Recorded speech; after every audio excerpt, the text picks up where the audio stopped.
we get the stream back up on this one?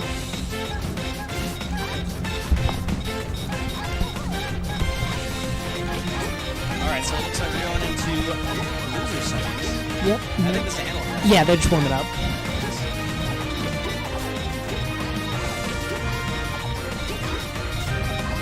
Yeah, I've heard that TonTon has been kind of on the come up. TonTon's been on the come up. He had his very, like, everyone's been talking about it. He beat Filthy Casual at Paramount. Yeah, that's right. But and then also Filthy, at a local level, I hear that he's like harder than he usually is. Like some like kind of, you know, up kind of scramble. Oh yeah, It's no, like, he's gotten a lot better. I would say like, because right now, like I don't know how much you've paid attention to stuff. But like basically right now in terms of unranked, there's like me, Fracture, and Alshrumo are like the three that are like probably on PR. the ones that are, I guess you could say like next in line. Yeah, like for this next season, like we're the ones who are most likely. Alshrumo is like, I feel like his biggest enemy is activity. He's always been very good. Well, no, so low-key, so I was doing PR data because I was curious and I wanted to see how I stacked up. Mm-hmm. That dude's been to more fucking busters than I have. Wait, really? This is the first one he's missed. That's insane. I did not know that. And he's in San Diego. Yeah, I guess I'm thinking of more like classic Alshrumo, like Yeah. SoCal Arcadian, the first one. Yeah, for Alshrumo. some reason he's been at like every single one. That's super cool. It's great. I love that like those San Diego's showing up more. And like hopefully I went down to San Diego last weekend and hopefully I'll be able to go down and support them a little more too. Yeah, those guys, I definitely think that like as far as like historically, Oh, we lost the stream. San Diego has kind of been like the toughest Arcadians in all of SoCal. Oh yeah. We're like San Diego, we were like the PR gatekeepers. Because they're the ones everyone sleeps on too. Like, Exactly. 3-1. 3-1 for our team. But yes, as far as getting into this match goes, it's interesting to see because I would sort of say like Ness and Venom are kind of like solidly SoCal PR, and I would say that David Lee has kind of he's kind of like eternally in limbo, under the PR. Yeah, he's one of those guys where like we were saying how like TonTon's like he's up there in terms of like he's not quite next in line, but like he's close. And he's been like Dojo's been there for longer than I've played this game. Yeah. Literally. Yeah, Moto, I know. I'm the one who ranked them top 10. Yeah, so like, and Nez and TonTon have like obviously been a very static team for a long time. Use the bucket strategy, which is super good for Ness and Game & Watch. And they're really efficient at it. It's really crazy because Nez used to hate doubles. Yeah, he did. But is TonTon like is static? TonTon is static, but he's gotten a lot better at doubles in general. So like, he and I have been teaming a lot because Tony doesn't come to many locals, and the two of us have won the last two busters over that's awesome. Like we beat Zeno and Sosa at one of them. That's crazy. Yeah, no, it was the first one. It was the first time we ever teamed. We were hype. Beaten Venom Dojo a couple times, beaten Nino Schmoofy, Aeon Fracture. So like, Jake's been doing well, but he hasn't been doing well necessarily with Tony. He's been doing well with me usually. I see. But looks like he's doing good enough here. I mean, yeah, he's doing well. They're definitely on track to taking a lead real quick. Yeah, the one thing that they're doing that we couldn't really do when we played them is they're killing David really fast, which is great. Because Falcon isn't a stock tank. Like, Falcon is just, he's losing stocks at the same rate as everyone else, so a little bit sooner usually. Yeah. If you can get rid of the Peach, like, that's huge. I would definitely say that Game & Watch probably has a decent run-in with Peach, just because, and he goes for an SD.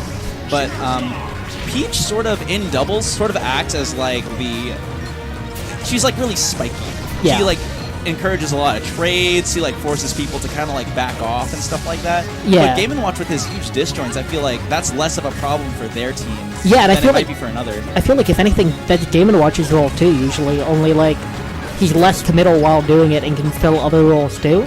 But he can definitely do that same thing, so it's a little bit easier for him to engage with Peach. Yeah, he sacrifices some of, like, the survivability. Yeah, like, he's not quite a tank because he's so much floatier, but, he's still very scary to hit and engage with. Oh my god, I want to see how Venom does his 2v1 because, yeah, he could do this. Or he could not. Or he could get failed, yeah.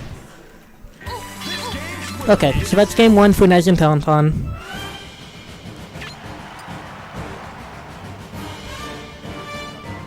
Yeah. Yeah, and this one is best of 3. So. This one is still best of 3, yeah. So let's see, they banned Green Hill, and... I wonder what's the motivation for banning Green Hill. I guess... Yeah, I feel like they would be good there. They left... Yeah, they're just gonna run it back. I feel like any of the stages that you would normally ban against Peach Falcon are also really good for Ness Game & Watch because of the kill power that Game & Watch brings to the table. Like, you don't have to be as scared on FOD because you still have Game & Watch on FOD. That's true. And that's usually their biggest counter pick. I would say that just in general, like, maybe the... Oh my gosh. That was a great interruption from Venom. Yeah, but I do think that PS2 is a solid choice. I don't think that it sways either way very strongly. Yeah. Ooh, good delay from TonTon, just getting there right in time to grab that ledge. David stalling, get down safe. And something that's also good about Peach in doubles is that, you know, when she's just double jumping and floating really high, you know, like if she gets knocked, yeah, it's not worth it to try to get at her. Yeah. So she's really good at, like, let's say, you know, between stocks, you're waiting for your teammate, just like, if you're like up there already, just like float there and wait it out because, you know, yeah, not much anyone can do. Yeah, she's great. Like, it's really hard to get her in like a true disadvantaged state unless you're on the last stock and there's no chance of getting back out of the 2v1. Yeah, she kind of has that. I mean, Game & Watch sort of has this in his up B, but Peach is... But he has to come down, like... Yeah, Peach doesn't really have to come down. Yeah, she can be up there for a while. She kind of has that eject button in Yeah. case things get hairy. Or she can hold down and down smash. Yeah, that too. So I would definitely say that Peach has a lot of utility in doubles. Mm-hmm. Definitely super good. Interesting. Reverse fair hitbox coming out from Ness. Just gonna kind of catch Dojo. And it looks like they're ahead in this game too. Yeah. And that was with, like, TonTon died to a really random attack. He, like, traded accidentally with Peach's fair, which he seemed surprised by. I was surprised by it. But yeah, they're up by a decent amount. Yeah. Messed up the team combo a little. Nez going for the back throw. With Yeah. Game & Watch. Sometimes, like, people are so used to the up throw that they'll just, like, you know, okay, well, I at least need to get on stage. Yeah. But that's when you mix them up. Yeah, exactly. Like, Game & Watch's throws are, like, low-key all good. People just only ever see up and down throw because there's not a lot of reason to ever use the other ones unless it's mixing them up. Yeah. I mean, and I think that, you know, sometimes this is like an aspect of the game that people don't really think about as much, but it's sort of like, yes, up throw has guaranteed follow-ups, but sometimes it's worth the risk to get a better follow-up. Yeah, exactly. So even though it's like, yes, you know, if they DI it right, then, you know, you don't get anything off of, like, the wrong throw. But it might be worth that risk. So Smash, I think, is a lot more risk-reward than some people make it out to be. Some people are like, oh, well, you know, you just go for what's optimal. Yeah, just, like, always... But, like, the optimal thing isn't necessarily... It's like the economics thing where it's like... Fuck, I forget the term, but it's where, like... You just kind of... If the reward is high enough, like, even if there's a % of not getting it, it's still worth it. Exactly. It's like the same thing when, like, Game & Watchers go for, like, down throw Dacus. It's not true, but, like, if they get it, they kill you at 50, so it's kind of worth it. And, like, you have to also weigh it against the risk. If you miss, you know, if you don't get the conversion, it's not like you're put at a disadvantage. Yeah, exactly. Like, they're still not going to punish you for it. You just have to recognize the situation and, like, retreat back to neutral. Yeah. TonTon could have killed him there, but... Oh, he survives! Wow, still survives. Okay. Solid lead for Red Team again. Oh. And these guys had a... Red Team had a pretty close set with Tanner and Mickey, too. Oh, really? Yeah, well, like game 1 was, like, last stock, last hit, and then game 2 was, like, a 2 or 3 stock, so, like...